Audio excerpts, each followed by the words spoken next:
السلام علیکم۔ آج ہم آپ لوگوں کے لیے ایک ایسا ٹاپک لے کے آئے ہیں جو آپ لوگوں کو پتہ تک نہیں ہے، ٹھیک ہے؟ اور بڑی فخر سے ہر کوئی کہتا ہے کہ ہاں مسلمان بھی سائنسدان تھے۔ مسلمان سائنسدانوں کا جو حشر ہوا خود مسلمانوں کے ہاتھوں، وہ عوام کو نہیں بتایا جاتا، بلکہ بڑی فخر سے کہا جاتا ہے کہ وہ ہمارے مسلمان سائنسدان تھے۔ اگرچہ علم کا کوئی مذہب نہیں ہوتا، ہر کسی کو پتہ ہے، ٹھیک ہے؟ ان میں سے 5 سائنسدانوں کا مختصر احوال جو ہے وہ پیش خدمت ہے، جن میں سب سے پہلا جو ہے وہ ہے یعقوب الکندی، جو کہ فلسفی، طبیعیات، ریاضی، طب، موسیقی، کیمیا اور فلکیات کا ماہر تھا۔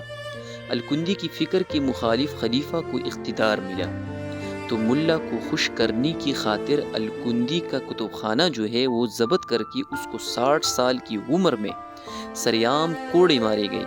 ہر کوڑے پر الکندی تکلیف سے چیخ مارتا تھا اور تماشبین عوام جو تھے وہ قہقہے لگاتے تھے۔ اب جو دوسرا نام ہے وہ ہے ابن رشد۔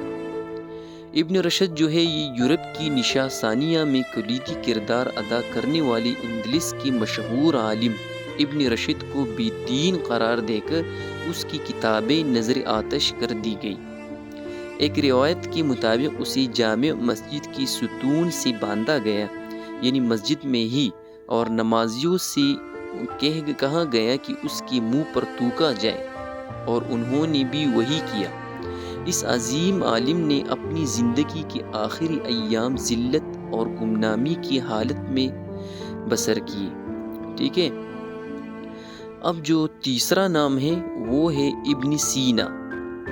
ابن سینا جو ہے یہ جدید طب کے بانی ابن سینا کو بھی گمراہی کا مرتکب اور مرتد قرار دیا گیا، یعنی اس کو بھی مرتکب اور مرتد قرار دیا گیا، ٹھیک ہے؟ مختلف مسلمان حکمران اس کے تعاقب میں رہے اور وہ جان بچا کر چھپتا رہا۔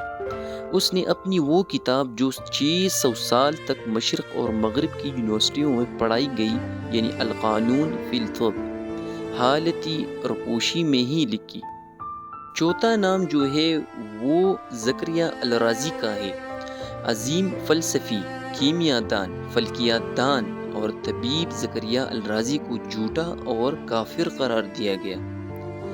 حکومت وقت نے حکم سنایا کہ رازی کی کتاب اس وقت تک اس کے سر پر ماری جائے جب تک یا تو کتاب نہیں پٹ جاتی یا رازی کا سر۔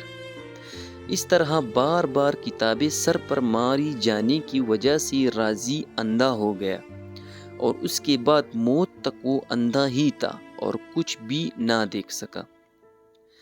اب پانچواں نام جو ہے وہ جابر ابن حیان کا ہے، جسے مغرب دنیا کے لوگ جدید کیمیا کا فادر مانتے ہیں، ٹھیک ہے؟ جس نے کیمیا، طب، فلسفہ اور فلکیات پر کام کیا، جس کی کتاب الکیمیا اور کتاب السابعین صرف مغرب کی لائبریریوں میں ہی ملتی ہے، ٹھیک ہے؟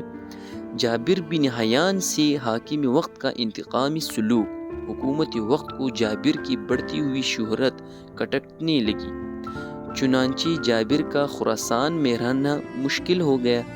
اس کی والدہ سے ہی انتقام لیا گیا اور اس سے کوڑے مار مار کر شہید کر دیا گیا۔ جابر اپنی کتابوں اور لیبارٹری کا مختصر سامان سمیٹ کر عراق کے شہر بصرہ چلا گیا، تو ادھر بصرہ میں ہی لوگ جابر کے گرویدہ ہو گئے۔ آج بڑے فخر سے لوگ کہتے ہیں کہ ہاں مسلمان بھی سائنسدان تھے۔ یہ سب جو تھا یہ مسلمانوں نے ہی ایجاد کیا، اور پھر انگریز اس پر کام کرتے رہے، اور جو انوینشن ہوئی وہ مسلمانوں کی بدولت ہی ہوئی۔ یہ بات میں مانتا ہوں، ٹھیک ہے؟ لیکن ان سے اس طرح کا سلوک کرنا یہ جائز نہیں تھا، ٹھیک ہے؟ تو کچھ خامیاں ہم میں بھی تھے، تبھی تو آج مسلمان نیچے اور دوسری مذہب کے لوگ جو ہے وہ آگے نکل گئے۔